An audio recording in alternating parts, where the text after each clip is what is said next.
This is Change the Narrative, the podcast about innovation in work, life, and culture. I'm your host and tour guide, Michael Hernandez. This episode, we're continuing conversations with first-time book authors, and this episode is a good friend of mine, Kent Hayward, who is a filmmaker and film school professor. Now, when you think about movies, and I went to film school to make movies as well, my first foray into storytelling was films. Films are often based on books. And what's interesting here is Kent has sort of turned the tables around a little bit. And he's actually written a book about the process of filmmaking and specifically sustainability issues around filmmaking. So there's a lot of waste.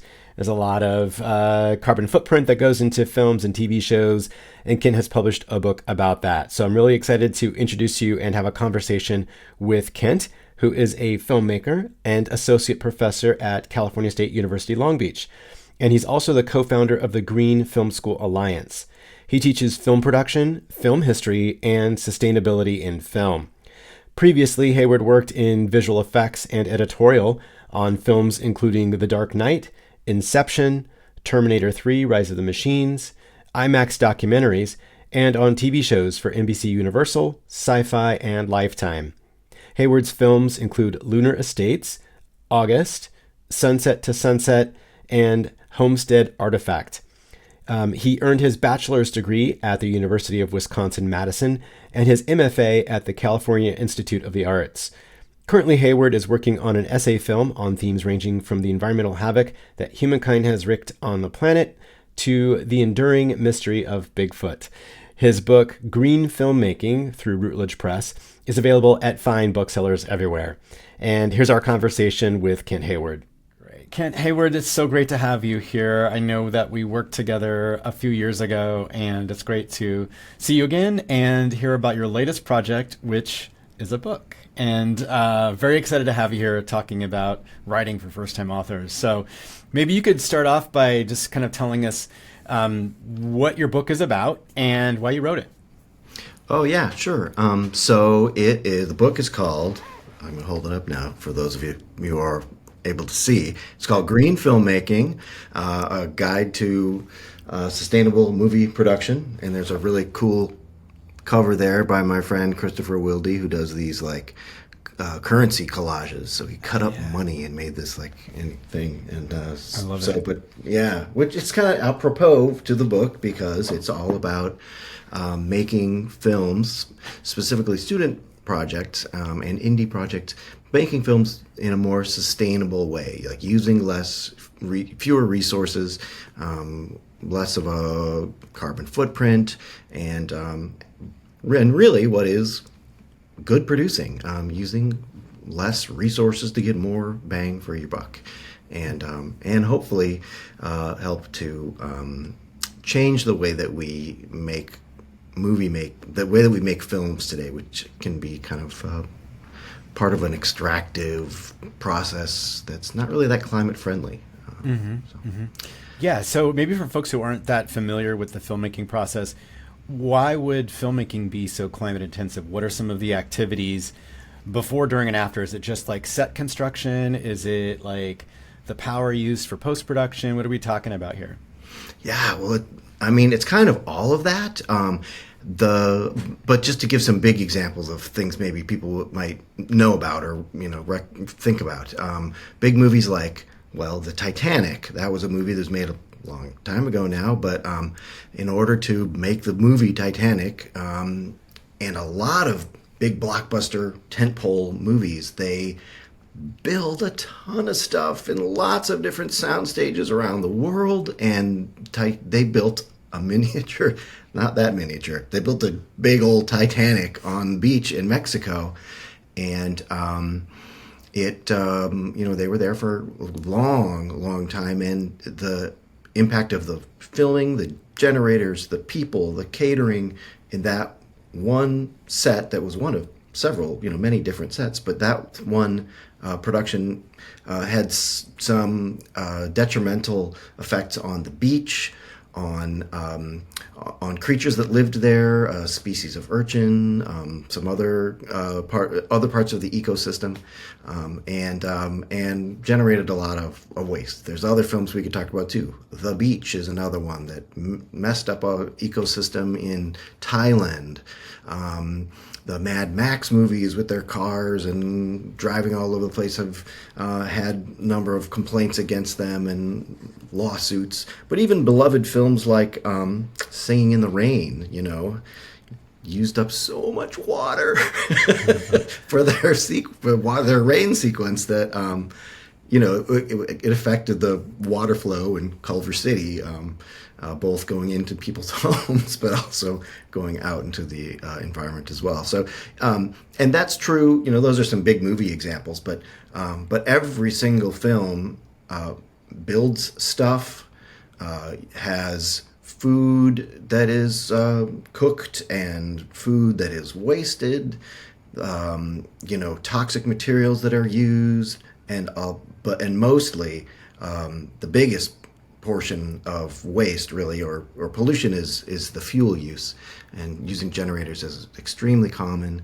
And I have trucks that idle and making unnecessary trips, even on very small productions. There's these practices are continued from these big tentpole films all the way down to indie projects and student films too. So yeah, so there really is and what's more, there's sort of like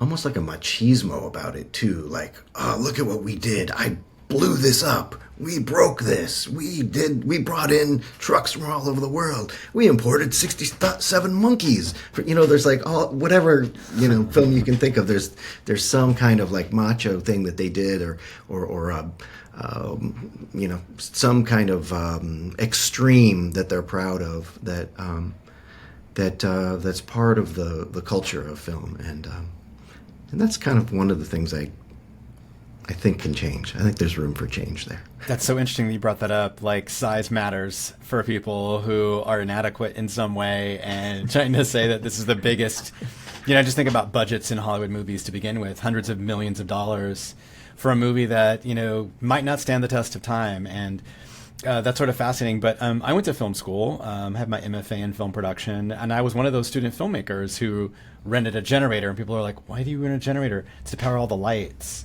And because you go to locations that don't have the sustained electrical needs for these very bright lights, and so many of them, you can't just plug them into an outlet in somebody's backyard.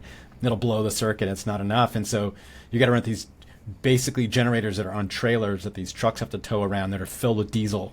And you're burning diesel fuel to generate enough electricity for all these lights. It's wild. And, living in Los Angeles, we see these giant moving trucks that go back and forth across the city, giant like stake beds and tractor trailer trucks filled with grip supplies and set supplies, and the trailers for all the makeup department and all that. They have to move these to wherever they're shooting, and so you've got these trucks clogging the freeways and the streets, burning diesel to get everywhere. And it's interesting that you brought this up and wrote this book, because I remember at the time thinking about the waste that I was generating from the movies that I was doing, which were a very, very small scale, but still like things that we would just throw away. Like, oh, we need this prop, or we have to build this flat, and we have all this paint that we're going to buy and, paint it and decorate it with all this stuff, and then it just goes in the dumpster as soon as we're done next week. So really, really fascinating to see a climate change topic addressed through your particular unique skill set and job and world that you work in. It's really fascinating to see that.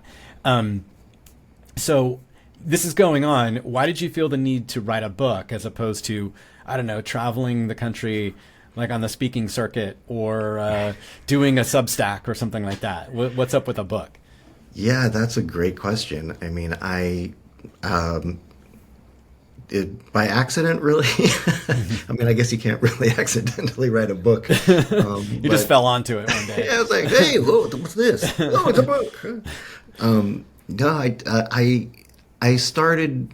It really started out of my teaching. So I teach film production at Cal State Long Beach, and which I love. It's a great school. I love being a teacher at a public school and teaching undergraduates.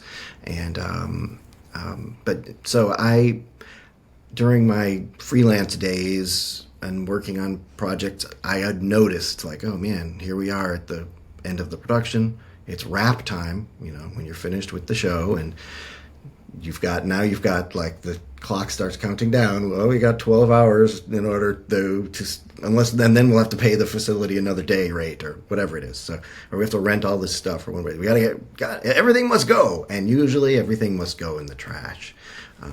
Sadly, so I just that always bothered me, and I would try to set aside little things that I could. Oh, my students can use this, because I was teaching part time back in my freelance days too, and But I didn't really realize. I didn't really know what to do about it, honestly. So, but I started incorporating that into my film classes, and when I taught full time, I started to do little exercises, first optional, and just see if anybody was going to bite on that. And I was kind of making it up as I went along, and but eventually some students did, and they're really in. The students are really into the idea of environmentalism and conservation, and they really went with it. We made a checklist. We gave one project decided to do a film in a green, sustainable manner, and we brainstormed, and then eventually I wrote a little presentation, which I gave to a conference that I try to go to every year, and the University Film and Video Association conference, which is it's the film teachers convention, one of them. And you gotta get niche on that, yeah. I guess, yeah. Niche you can get on that. But I gave this talk, and then somebody was like, I was wondering, I'm very keen on making a book at my company, Rutledge, about sustainability. Would you be interested in writing one? And I'm like, no, I am not the guy for that. Thank you very much. Very flattering, but we could probably find somebody else, smarter and better writer. But then I just thought, you know what? I guess I'm at that stage of my career. I probably should have a book, and I've been doing a ton of research, and my students have done several projects I could write about. I got stuff to write about, and there seemed to be other. There seemed to be a lot of discussions coming up in the world, in the zeitgeist, and so I decided, somebody's got to write it now, so why not me? And I started. That's great. The accidental writer, I feel the same way, and I think it's what's interesting that I identify in your situation is that being both of us teachers, me in the high school level, you at the university level, sort of using the class as sort of an experimental laboratory that we can try things out and see how they work. And talking to some other authors in other episodes of this podcast is they also did some kind of experimentation, and maybe it's outside the classroom, but this sort of testing the waters of, is this topic something that's interesting to other people, and what might that look like in reality? And so I just love that idea of taking your experiments and putting them to word and sharing them with people. I think that's just so valuable. Even if they don't read the book, they get the idea that it's possible. And I think, back in the day when I was a poor, starving graduate student, and I'm a very slow reader myself, which is sort of ironic that I wrote a book, but I'm right. I would always read. I'm in the same club. Yeah. I would always read the book reviews, and what I loved about that is I would get the gist of the beautiful story arc and the literary concepts that were being explored in this novel without having to spend, for me, days or weeks reading a book, finding the time to do it and the money to do it. So anyway, I just think it's a really beautiful idea that you took what you do as part of your normal everyday thing, something that just kind of happened organically, and then turned that into something to share with everybody. I think that's really inspiring to me and to others. So the book just came out, is that right? It did, yeah. It just came out a couple of weeks ago. Great. And what's the reaction been like? So far, I'm just at the beginning of my marketing journey. And so far, I've been to a couple of conferences. I've talked about it. I've shared it with some people. People are, they seem interested. People seem interested. Maybe they're just being polite. No, people seem like excited about the topic, and I've got, so I've had a lot of inquiries from teachers, from,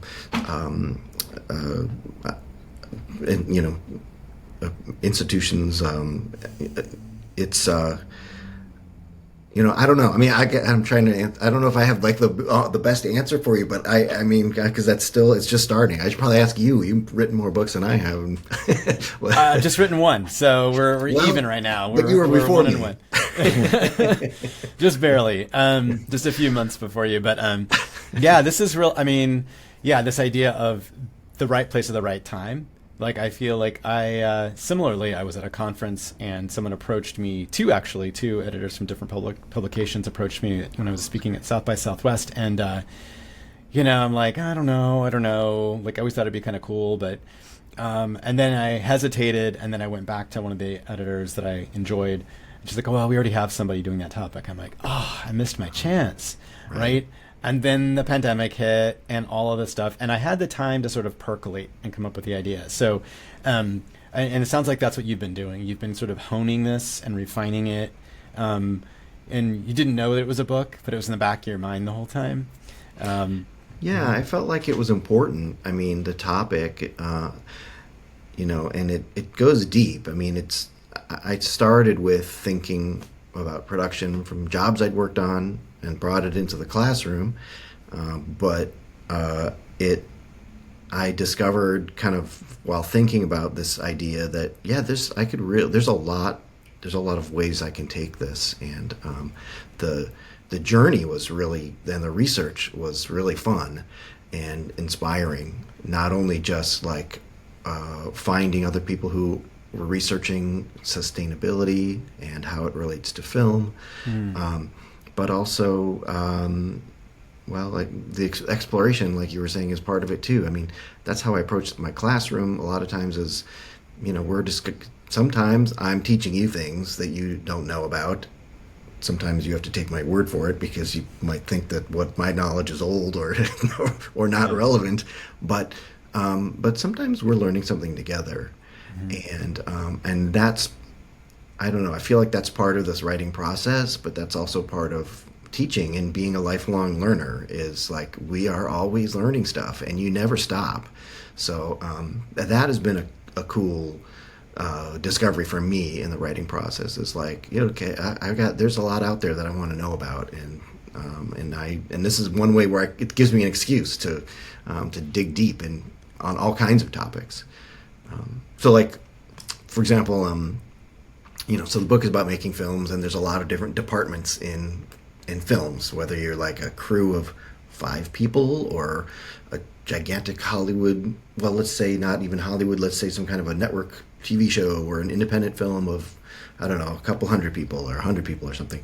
There's all kinds of different areas of focus, and each one of those is interesting, and I get to now learn about, like, I didn't know anything about makeup and for example, but it was kind of fun to like research, like, oh wow, there's people doing work in sustainability in makeup and organic products and sustainable products and giving back to the environment and taking those little eyelash brushes and reusing them to like clean oil off of birds and from oil spills and stuff. Like, there's a lot of cool stuff happening. Wow. that I never would have known about had I not been able to kind of research.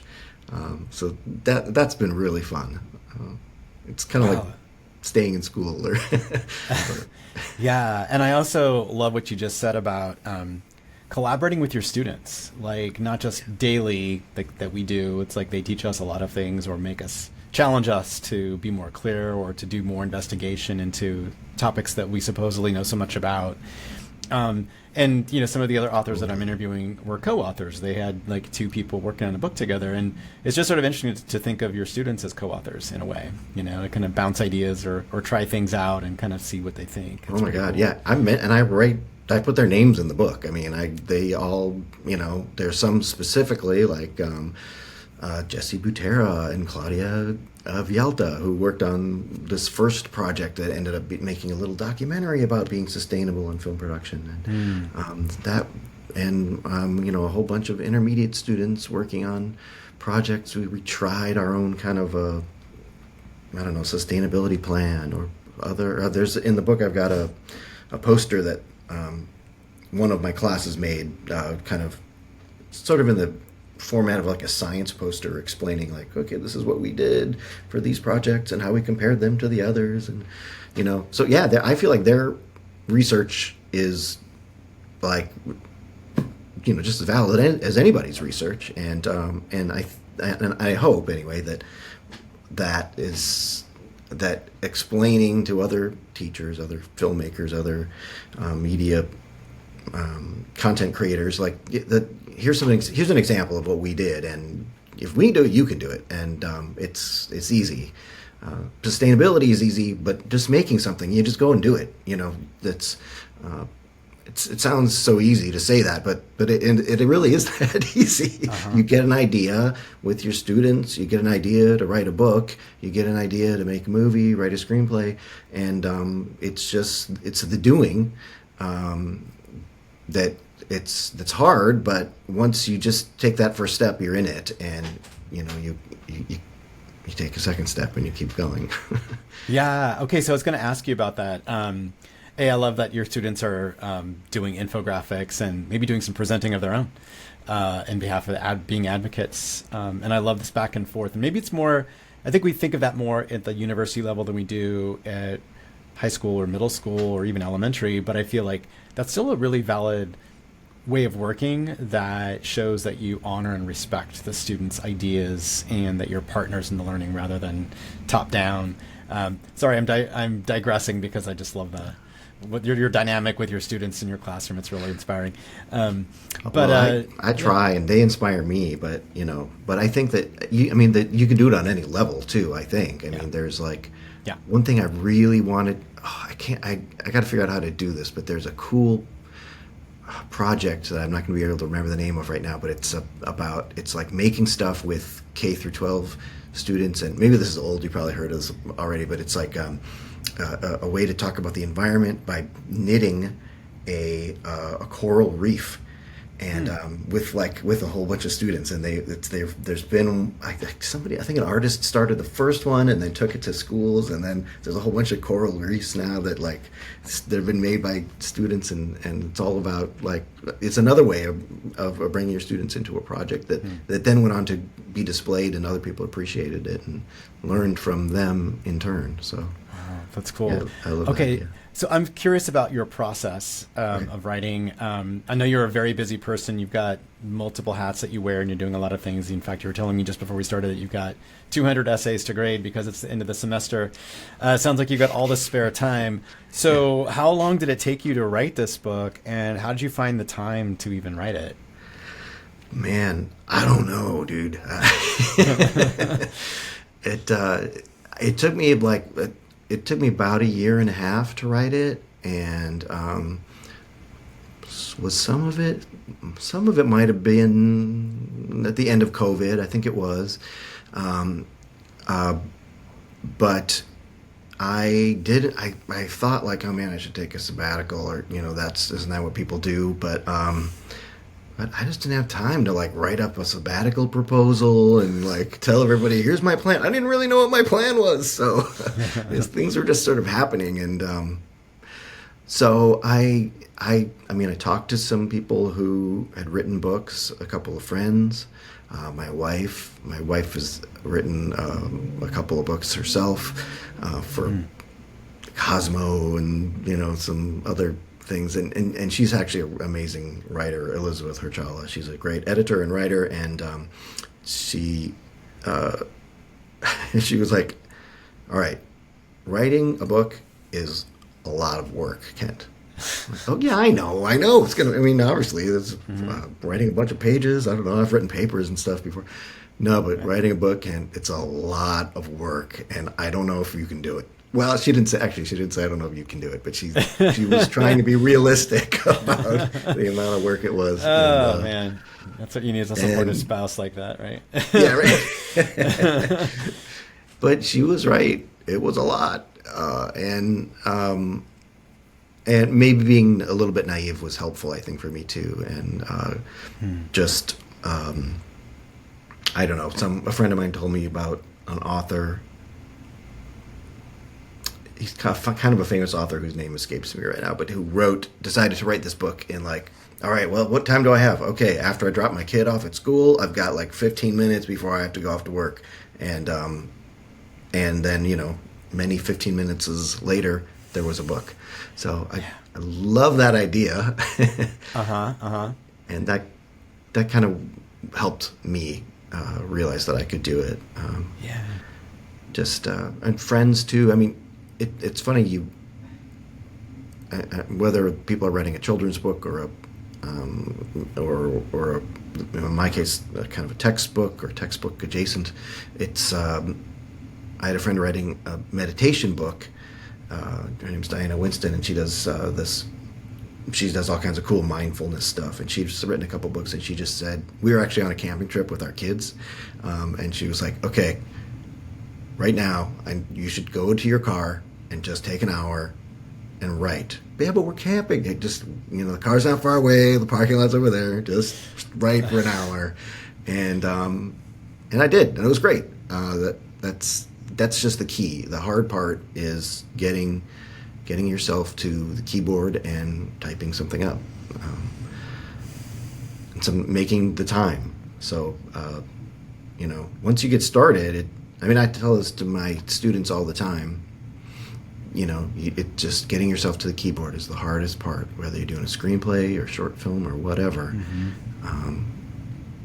But once you're there and you get started, now it exists, and you kind of have to nurture it like your child or your Tamagotchi pet or whatever.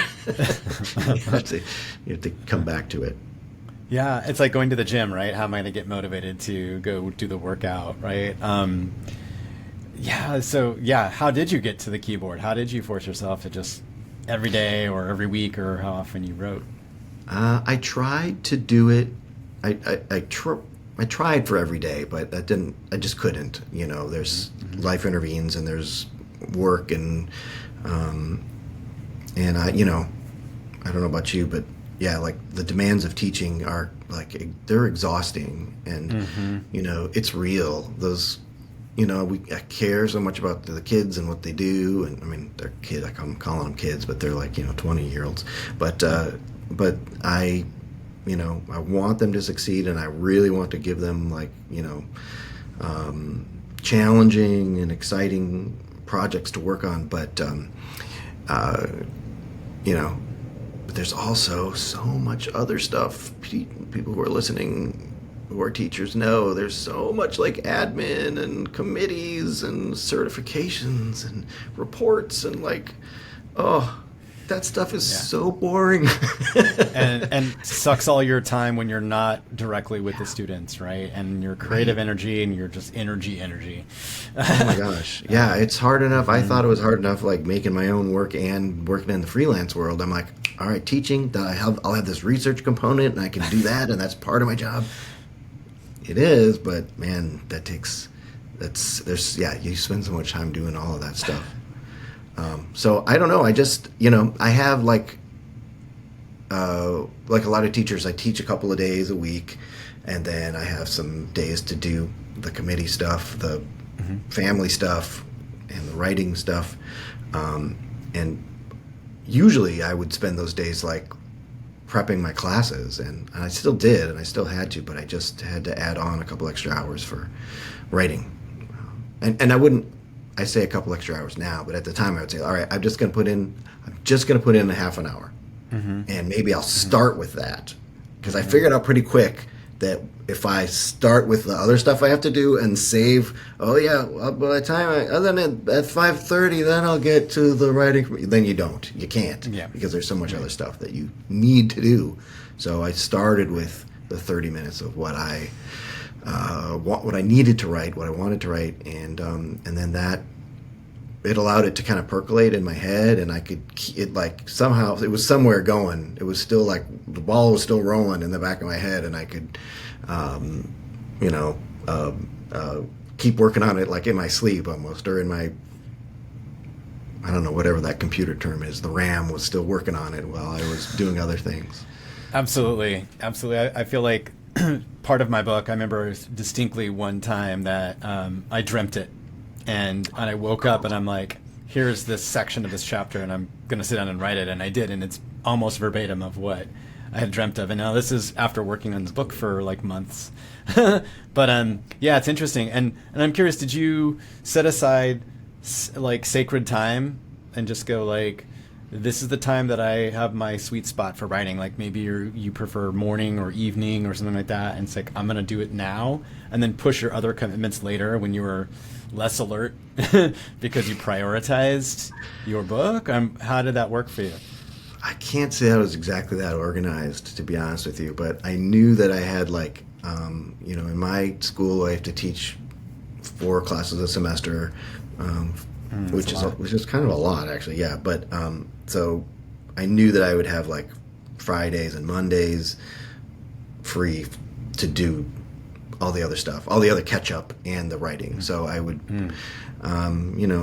get people sent off to school and, and work, get my wife sent off to work, and then I could start in on it. And, I'm not a morning person, so there was a huge temptation to go back to bed.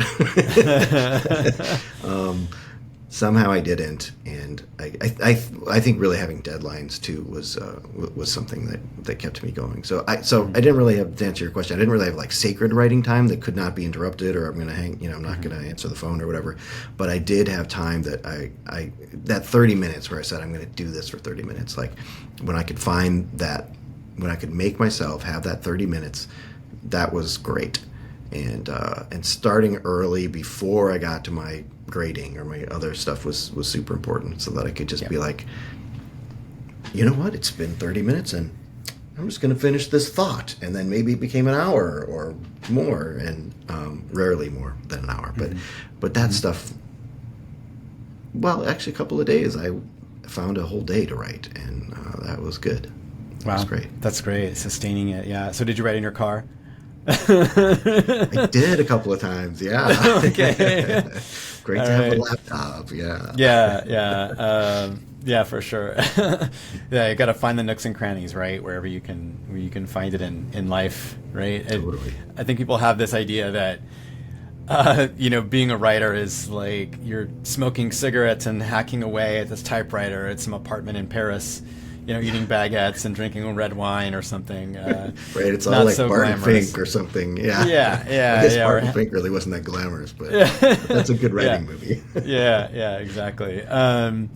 So what are some of your writing tips? What were some of your methodologies that kind of worked for you as far as like day-to-day kind of things, coming up with ideas, organizing and keeping your thoughts together? What were some structures or rituals that kind of helped you? Well, I guess a couple of different things. I took part of one of those master classes. I love. They're fun. I can't find enough time for them. But I did take a few days of the Werner Herzog one on filmmaking, and he has a whole thing about getting into a higher space before you start writing. And he's very eccentric, and he's great to listen to because he's a character. But you must listen to Mozart and read poetry, and he had some examples of some real specific poetry that he recommended. I can't remember the name of it now. Something about birds, but yeah. So I didn't do that exactly, but I did find that when I listened to, I don't know, people speaking eloquently, not exactly like, I don't know, NPR or TED Talks or something, but that helped me. Or if I did some reading the night before, that helped me get into like writer's mode. And then, yeah, I can't remember if I made or found a podcast, or not a podcast, a playlist on Spotify that was like classical music for writing. And for me, that really helped. Something that didn't have words and was about kind of, emotion and passion, and that was nice to have going while I was writing. So I kind of was channeling Herzog at that moment, like, oh, there's something, Mozart is, triggering synapses in my brain to fire or whatever. Yeah, but I have to say there's something to that. I know Werner Herzog is kind of a wild character. Yeah, I mean, I actually took a month off of writing to do a poetry workshop. In the middle of writing, I did a workshop where we wrote one poem a day during National Poetry Month. But I felt like writing poetry was so different than the nonfiction genre. You kind of get stuck in a rut. So I liked how it's sort of mental yoga for me, writing poetry. So I get what you're saying about, taking a break and listening or watching or reading something that's different to kind of give you perspective and jog your mind a little bit. That's really great. Great advice. I'm also a big fan of like experimental cinema, and so I really love watching things like Oscar Fishinger's like abstract shapes going around, sometimes to music, sometimes not, and sometimes that kind of stuff really is inspiring for me too, because it's triggers ideas that you don't that you might not find otherwise. And, wow, that's amazing. Yeah. So tell me about those days where you weren't feeling it. Like, I've got writer's block, whatever that's called, and you maybe didn't call it that, but how did you get over those times when it just wasn't coming? Like sometimes, I had to, sometimes I had to think about like, what would I say to my students who were experiencing that? And then kind of like take my own advice. And usually, I have an experimental film production class that I do, and we do look at like the artist's way and some of those things. And the artist's way talks about writing morning pages every day. I'm not the best at that, but it also talks about like taking yourself on a date, going to a movie or going to a art show or something like that. And I did that once or twice. I would just go to the movies by myself, and that was great. I loved that. Or I would go for a walk, and we lived for part of the time I was writing, we lived like near these wetlands, and I would just walk around there and see if I could find some birds, some like snowy egrets or whatever. And I kind of felt that was really helpful. There's something about nature that's like inspiring, and it sounds a little bit cheesy to walk around and look at trees as inspiration, but I cite studies in my book. There's a whole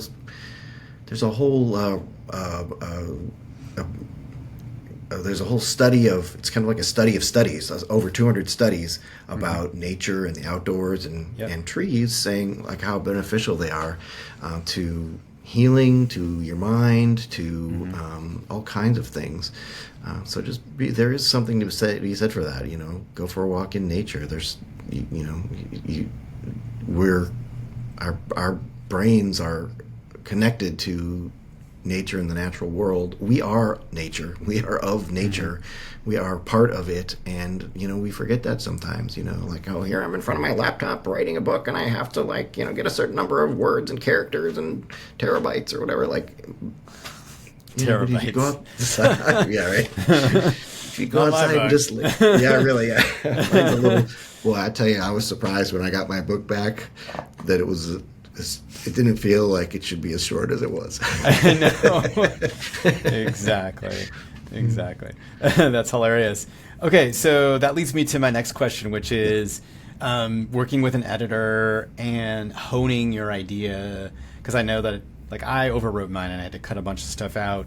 And so I'm sort of curious what that was like once you had all these rough ideas sort of forged, chapters expanded or whatever. How did you decide what to keep and what to let go? And did you find that you had a lot of good stuff that you are going to use for another project, or what happened? Yeah, I mean, I'm really grateful for having an editor, and I actually ended up the publisher was going through there's like some maternity leaves and some other stuff happening, so I went through a couple of like interim editors, so I had a couple of really nice editors, and that was great, but my publisher's in the UK, and I think this may be typical of textbook publishers, or maybe all publishers now. I didn't know what to expect from them, and I didn't get all the feedback that I thought I was going to get from an editor. I know now that I maybe had unrealistic expectations, but for those out there who are going to write a book, I've heard from other colleagues and with different publishers, and that like sometimes you just don't get feedback. You don't get very much feedback, and part of that is great, because they don't want to be stepping on your toes. It's your book, and they don't want to tell you what to do. You're the expert. But I guess I had in my mind, I guess I always go back to movies, but I had in my mind the idea of like some New York publisher, like in, what movie was that in? Romancing the Stone, maybe, where she's like a romance novelist. Kathleen Turner's a romance novelist, and her best friend is her editor, and they're like always, oh, darling, just go ahead and do this, and you should punch up this character. Like there's a lot of back and forth about what to do, and it doesn't really work like that in the real world, does it? Oh man, yeah. So they're not like a writing partner. They're there to kind of keep you on track and point out certain things. For those who haven't worked with an editor before, or debating whether or not they should self-publish, what are the advantages of working with an editor, and what should we realistically expect from an editor, from your experience anyway? Yeah, from my experience, my one book experience, the advantages are that the editors, in my case, understood the space of textbook publishing, academic publishing, and maybe the crossovers that may or may not exist into other worlds, and so they kind of understood like that, like where the book could fit within the world of books. If I were self-published, I would know the first thing about like who to send it to. I could make some pretty good guesses and do some research, but having an editor who is an expert in a field related to yours, or intersecting with yours, is super helpful, because they understand the landscape, and they have existing relationships with conferences and schools and marketing strategies, and they have an infrastructure for that kind of stuff. So a marketing department, design and all these other things. So, so that stuff was super like comforting and helpful. And I mean, even things like, like I'd never written a book, so I was like, I don't know what I'm doing. And the process that they gave me for like, okay, here is a template for writing your book proposal that, we would like you to answer these questions to propose a book, and then we would like you to have a index that lists these several things, or not an index, a table of contents with your chapter titles, and here's and then pick one of your chapters and do a sample chapter, and make it XYZ, and that was really, really helpful for me. I would have just probably tried to start at the beginning, which would have been a really bad idea. Yeah. That helped. I don't know. That worked for me. That was great. It was great to have that expertise and guidance. Yeah. And they have the same thing sure. for marketing and everything else too. They have like, hey, here's some strategies for, doing your book launch event. Here's some, strategies for this and that, and we'll generate a discount code for you, and we'll generate a little one-sheet flyer to promote it so it looks professional, like that kind of stuff. Yeah, absolutely. Having those connections is really helpful, and the templates as well. It's like, oh, this is how it works. All right. And yeah, I think for folks who haven't written a nonfiction book before, it's very different than writing fiction.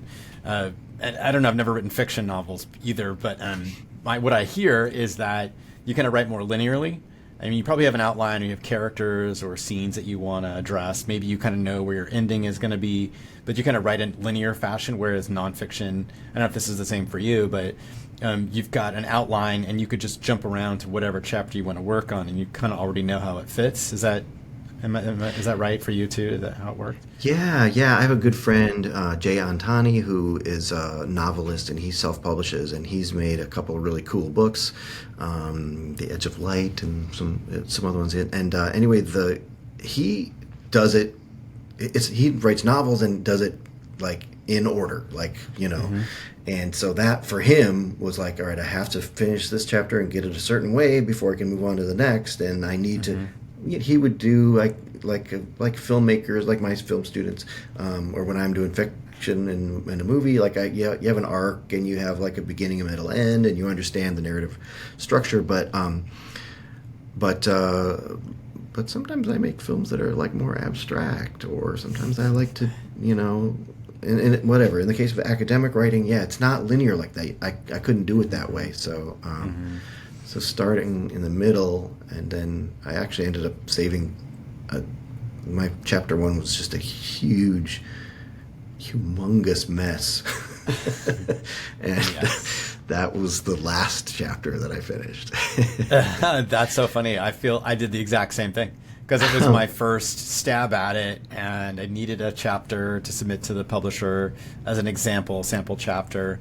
And it was sort of messy, and I had to redo the whole thing all over again. So I forget who was it who gave the advice, but as you write, it like tear off the first page.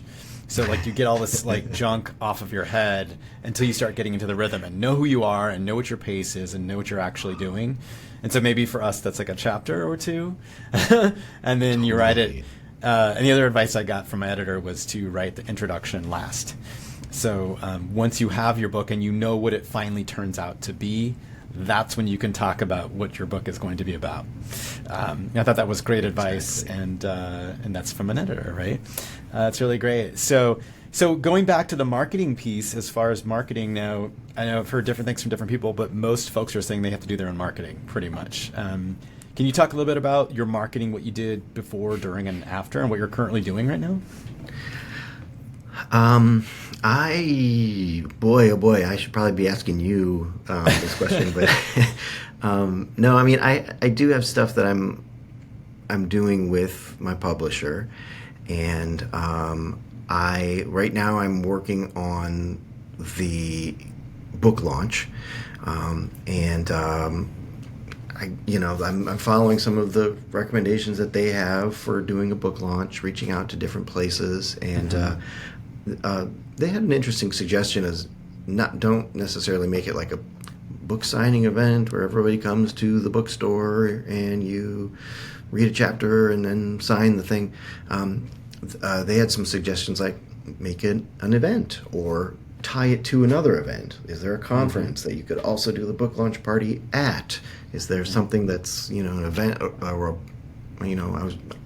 for example, I'm still working on mine, but one thought is that that I'm going to maybe push it a little farther, push my event a little further on into April and do it during Earth Month and Earth Day, since it's related to sustainability. So if there's something that's has a connection, an event or a holiday or something that's connected to your book, there's a national day for everything. So that's a good day to release your book and have your book event.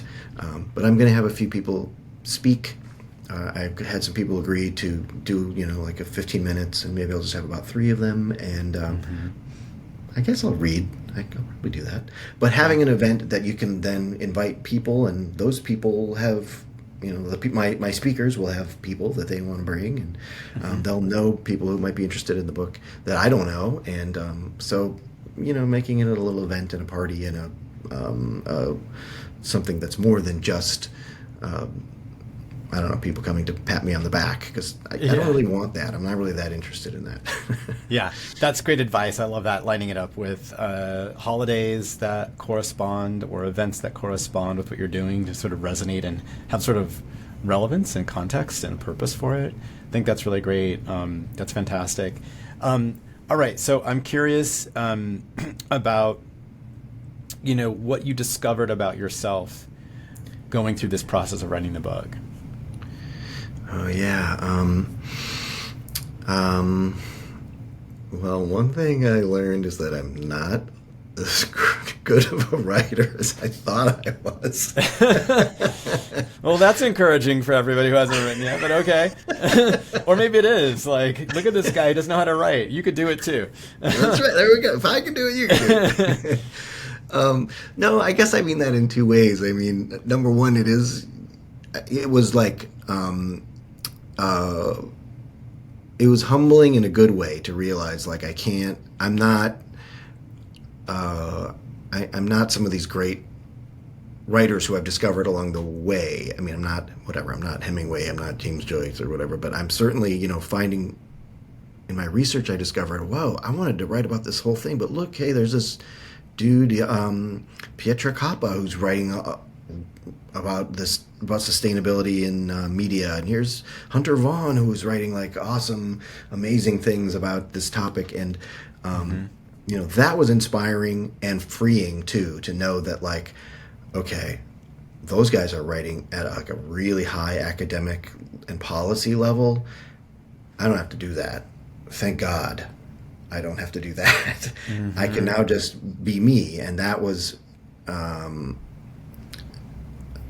I don't know if it comes off in the writing or not, but that was important for me to realize, like, okay, I can just do, what I need to do, and use my voice and be, what am I trying to say? Be like, I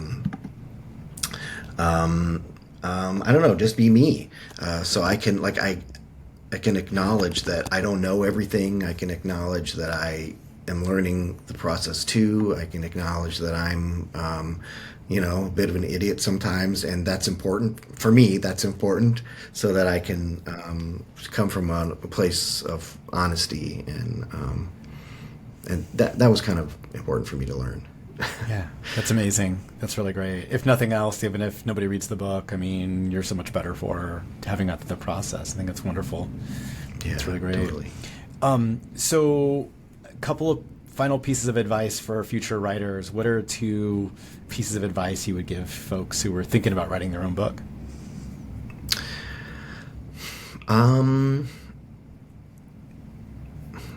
I would say, well, it's a bit related to that last piece. Like, well, if I can do it, you can do it. But, write about what is interesting to you, not what you think your publisher wants, not what you think your, colleagues want, or the imaginary readers in your head. You should write what is interesting to you. And even if that means you're writing and you don't totally know where you're going, you're going to get somewhere that maybe you didn't expect, and you wouldn't have gotten there if you're writing for somebody else. And writing for you and putting you into it, your personality, your voice, yourself, makes it, I don't know, Godard and all those filmmakers would talk about how it's true, it's la vérité, or whatever. It's like there's a place of truth in that, and that sounds maybe a little pretentious, but I think that's I buy that. It's putting you into it makes, putting the personal into it makes it universal, to say it maybe in a fancy way, but there's something there that's your passion is going to make it better. That's great advice. Absolutely. Kent, this has been an awesome conversation, and your ideas are inspiring, and I love that. My takeaway is that, if you can do it, someone who thought they couldn't, but did it anyway, even by accident, it's just a wonderful accomplishment, and you've got something beautiful in the world that's inspiring other people, and the collaboration you did along the way is just really, really inspiring. So thanks so much for sharing your story about your book, and I'm really excited to get my hands on it and read it. Thank you. Yeah, thanks so much. And, Green Filmmaking, it's, you can do it. Everybody can do it. Thank you. That's great. And, you guys can write your book, and